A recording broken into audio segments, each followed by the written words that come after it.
नमस्कार मित्रांनो, आज आपण जुन्या काळातील बावन बुरुज म्हणजेच आताचं सध्याचं करवंड बुलढाणा जिल्ह्यातील चिखली तालुक्यातील करवंड या गावी आपण बोरवेलचा पाणी देण्यासाठी आलो होतो। म्हणजे शिवाजी महाराजांची ही सासरवाडी आहे। कारण शिवाजी महाराजांना ज्या 8 पत्नी होत्या त्याच्यातून त्यापैकी एक पत्नी त्यांची म्हणजेच गुणवंताबाईचं हे माहेर आहे। आता आपण इथं एक पॉइंट बघणार आहे, बोरवेलचा पॉइंट बघण्यासाठी आलो होतो। हे बघा, आता अगोदर तुम्ही घर बघितलंच ते जुनं, हे मातीचं पडकच घर आहे। म्हणजे याचा अर्थ इकडं बुरुज असल्यामुळं मातीच्यानं अगोदरच्या मातीचे घर आता सुधारित घर इकडचे सिमेंटचे वगैरे झालेले आहेत।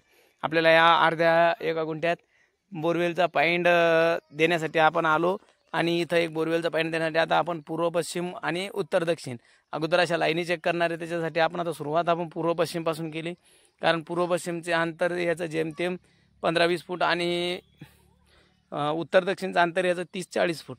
तर एवढ्या याच्यात आपल्याला एक पॉइंट द्यायचा आहे। तर आता इथं एक आपल्याला लाईन लागलेली आहे।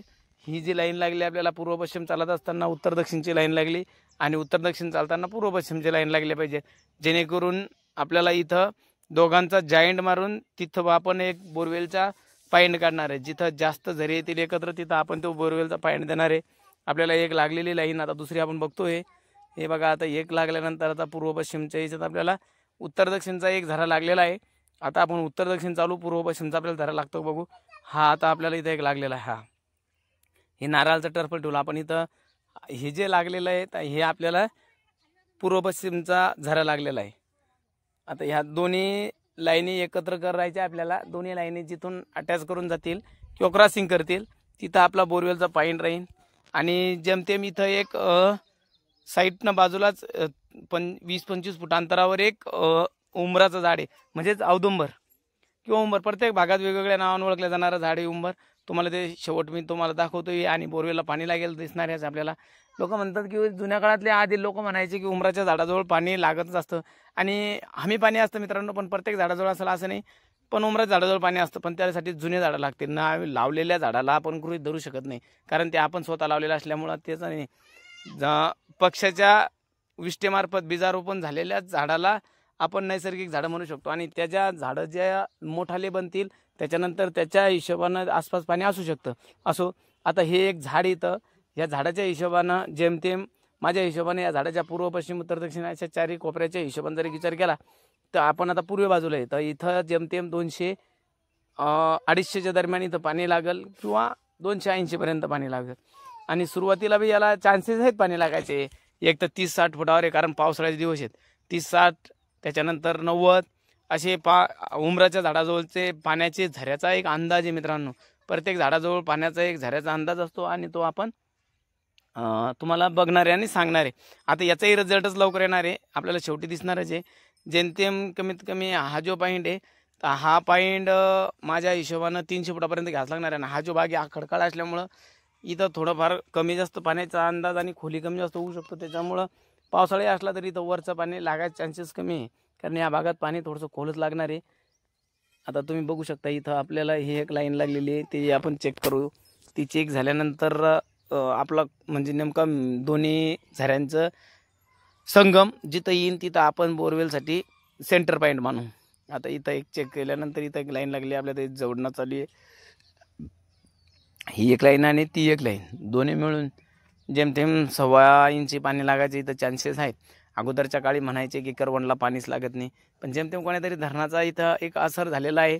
आता कसं आहे, पाझर तलावामुळे भरपूर गावं असे आहेत की पाण्याच्या पातळ्या वाढलेल्या आहेत, त्यामुळे ह्या गावात बी पाण्याची पातळी चांगल्यापैकी वाढलेली आहे आणि ह्या गावात बी पाणी चांगलं लागत आहे।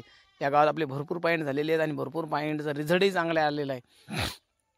आता हे इथं एक आपल्याला झरा लागला आणि हा एक झरा, या दोन्हीचा जिथं संगम होईल तिथं आपल्या सेंटर असेल आणि लवकरच इथं गाडी लागणार आहे। तत्पूर्वी तुम्ही जर नवीन असाल तर आपल्या चॅनलला सबस्क्राईब करा, लाईक करा आणि आपल्या व्हिडिओला कमीत कमी शेअर तरी करा, म्हणजे जेणेकरून नवीन माणसाला तरी आपल्या व्हिडिओ पाहायला भेटेल। आणि आपण आता आज असा व्हिडिओ टाकणार आहे, याच्यानंतर इथून पुढंचे जे व्हिडिओ आहेत तर प्रत्येक झाडाचा अंदाजानुसारच टाकणार आहे। त्याच्यानंतर आता काही मित्रमंडळी नवीन असतात, त्यांनी स्वतःच्या शेतात पाणी पाहण्यासाठी प्रयोग करून तुम्ही स्वतः झाडाचा अंदाज घेऊन पाणी पाहून बोरवेल मारू शकता। जेमतेम म्हणजे आता कसं असतं, एखाद्या गोन्नीच्या झाडाजवळ, त्याच्यानंतर रुईटीच्या झाडाजवळ, आपट्याच्या झाडाजवळ, लिंबाचा, प्रत्येक झाडाचा, वारुळाचा प्रत्येक आपण म्हणजे भरपूर जेवढे झाडं या आपल्या संपर्कात येतील आणि आपण जिथं पॉईंट काढू त्याचा आपण प्रत्येक पॉईंटच्या झाडाच्या अंदाजानुसार आपण प्रत्येकाला त्याच्या खोलीचा अंदाज देऊ आणि जमिनीचा हा खोलीचा अंदाज हा आपल्या मनाचा नसतो, तर हा प्रत्येक भागातील वेगवेगळ्या क्षेत्रानुसार वेगवेगळा खोलीचा अंदाज कमी जास्त होऊ शकतो. जे काही ठिकाणी खोलवर पाणी लागतं, काही ठिकाणी वरच लागतं. पण एखाद्या वेळेस असं होतं मित्रांनो, प्रत्येक भागाच्याच हिशोबाने विचार केला तर प्रत्येक गावातही वेगवेगळ्या प्रकारे खोलीचा अंदाज येऊ शकतो. काही भागात आपल्याला लवकरच पाणी लागतं तर काही भागात त्याच गावात आपल्याला थोडंसं खोलीचा पाण्याचा अंदाज हा कमी जास्त होतो. त्याच्यामुळं असं गृहीत धरायचं नाही की शेजारी पाणी लवकर लागलं आणि आपल्याला खोल का बरं, एखाद्याला खोल लागलं आणि आपल्याला लवकर काय, ते झऱ्याचंही असतं. काही ठिकाणी झऱ्याच्या पातळ्या असतात पण त्या कोरड्याही असू शकतात आणि पाण्याच्या असू शकतात. मी आज बुलढाणा जिल्ह्यातील चिखली तालुक्यातील करवंड या गावी आलो. करवंड गावी आपले संदीप भाऊ जाधव यांनी मला एक कॉल केला आणि त्याच्यानंतर आपण इथं एक पॉईंट दिला. पॉईंट दिल्यानंतर त्यांची ही एवढी जागा आहे, किती असं अर्धा गुंठ त्याच्यात पॉईंट द्यायचा होता. आणि मित्रांनो सांगायचं झालं तर लोक म्हणतात झाडाजवळ पॉईंट निघतो, तर इथं असं झालं. हे उमराचं झाड आहे. उमराच्या झाडाच्या पूर्वे बाजूला इथं एक आपण एक पॉईंट काढला. याची जी खोली आहे जेमतेम याची सुरुवातीला 40 ते 60च्या मधात याचा पहिला टप्पा लागल कदाचित. कारण कसं आहे, आता पावसाळा असल्यामुळे पाणी लवकरच लागायचे चान्सेस असणार आहे. त्याच्यानंतर दुसरा जो टप्पा लागणार आहे ते 130 ते 135च्या मधात लागेल आणि तिसरा जो लागणार आहे 270 ते 280च्या मधात लागेल. जेमतेम याला एकूण 300 फुटापर्यंत 1.5 ते 2.5 इंचीच्या हिशोबानं पाणी चालेल असं पाणी लागेल. आता पावसाळा असल्या कारणानं काय होईल, शिल्लक पाणी लागेल. पण म्हणजे आपण मे महिन्याचा हिशोब धरून त्याचा पाण्याचा अंदाज काढून राहिलो म्हणजे याला जेमतेम 1.5 इंचापर्यंत मे महिन्यात चालेल असं पाणी लागेल. धन्यवाद. लवकर या झाली मित्रांनो. याला जी नेमकं सुरुवात झालेली आहे पाण्याची, तर ह्या 250 फुटाचं पाणी लागलेलं आहे. 250 ते 270च्या दरम्यानचं पाणी आलेलं आहे आपल्याला इथं वरी. आणि त्याच्यानंतर खालचा समोरचा जो व्हिडिओ तो काढला नाही, कारण आजच्या दिवसावर गणपती बसेल असल्या कारणानं इथं काही जणांनी व्हिडिओ काढले आणि काही जणांनी व्हिडिओ काढले नाही. त्याच्यामुळे आपल्यापर्यंत अवेलेबल हा एकच व्हिडिओ झाला. त्याच्यामुळे मी हा एकच व्हिडिओ आपल्याला अपलोड करते. तर हे पाणी लागलेलाचा प्रूफ आहे आपल्याला की बा या पॉईंटला पाणी लागलं म्हणून.